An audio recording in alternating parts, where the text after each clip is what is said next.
ដំរីញីមួយកក្បាលនិងកូនទើបកើតមួយក្បាលស្លាប់ដោយសារអំបែងគ្រាប់ផ្ទុះរបស់ទាហានឈ្លានពានថៃនៅចំណុចអូស្កាចក្នុងទឹកដីខេត្តព្រះវិហារ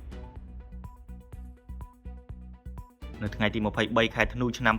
2025មន្ត្រីឧទ្យានុរក្សនិងសហគមន៍មូលដ្ឋានបានរាយការណ៍ថាបានប្រទះឃើញសត្វដំរីញីនិងកូនដំរីស្លាប់នៅចំណុចទីតាំងខាងលើតាមការពិនិត្យបឋមសត្វដំរីញីមួយក្បាលមានទម្ងន់ប្រមាណ500គីឡូក្រាមនិងកូនទើបកើតមានទម្ងន់ប្រមាណ80គីឡូក្រាមបានស្លាប់ក្នុងទឹកអូ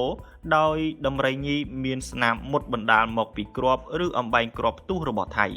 និងបានរលូតកូនស្លាប់ទាំងម្ដាយទាំងកូនដំរីផងដែរមន្ត្រីជំនាញបរិស្ថានបានបន្តធ្វើការសិក្សាស្រាវជ្រាវនិងចាត់វិធានការបន្តទៀតចំពោះសពដំរីនេះកន្លងមកប្រជាពលរដ្ឋអ្នកដងជ័របានរាយការណ៍ថាឃើញស្នាមដានជើងដំរីមានរបួសស្នាមឈាមស្រក់ជាប់នៅលើដីនិងស្មៅនៅចំណុចខាងលើកាលពីថ្ងៃទី14ខែធ្នូឆ្នាំ2025លោកប្រធានមន្ត្រីបរិស្ថានខេត្តព្រះវិហារបានចាត់មន្ត្រីឧទ្យានុរក្សដែនជម្រកសត្វព្រៃព្រះរកាឆែបសហការជាមួយមន្ត្រីផ្នែកស្រាវជ្រាវសត្វព្រៃរបស់អង្គការ WCS បានចុះធ្វើការស្រាវជ្រាវជាបន្តបន្ទាប់តែដោយស្ថានភាពព្រៃធំនិងគៀកនឹងសមរភូមិប្រយុទ្ធនៃការឈ្លានពានពីកងទ័ពថៃផងនោះក្រុមការងារពុំអាចរកឃើញនិងជួយសង្គ្រោះដំរីទាន់ពេលវេលាទេរហូតដល់ថ្ងៃទី22ខែធ្នូឆ្នាំ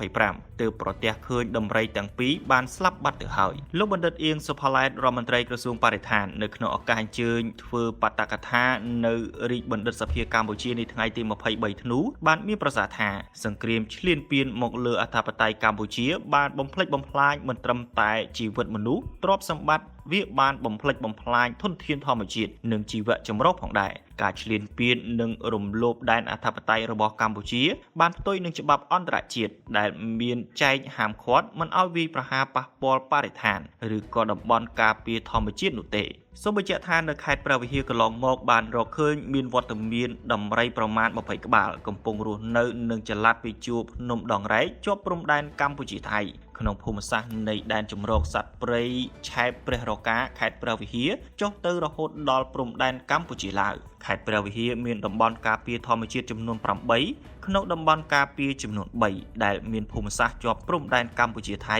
រួមមានតំបន់ការពារទេសភាពប្រាសាទព្រះវិហារដែនជម្រកសត្វព្រៃគូលែនព្រំទេពនិងដែនជម្រកសត្វព្រៃព្រះរកាឆែបកំពុងរងការបំផ្លិចបំផ្លាញធនធានធម្មជាតិជីវៈចម្រុះដែលក្នុងនោះសត្វព្រៃជាច្រើនដែលងាយនឹងបាត់បង់ពីធម្មជាតិដោយសារការឈ្លានពានពីប្រទេសថៃ